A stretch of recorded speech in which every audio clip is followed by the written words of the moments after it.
Hello guys, দেখতে পাচ্ছ কি কি মাছ পড়েছে কমেন্টে জানাবে।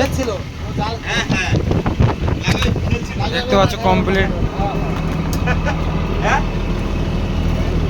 ভিডিওটা ভালো লাগলে লাইক কমেন্ট করবেন।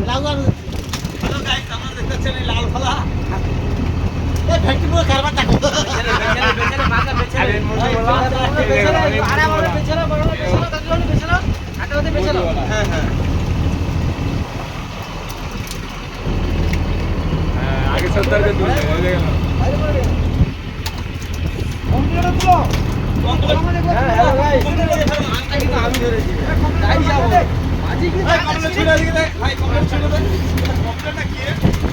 খুব সুন্দর দেখতে গাইস। জাল কেটে গেছে, জাল আজকে কাটতো, আরো মাছ পড়তো। দেখতে পাচ্ছ গাইস, কমপ্লিট করে কত বড় কমপ্লিট। এত ধরে এখানে রাখতে পারবি না, কেন তুল?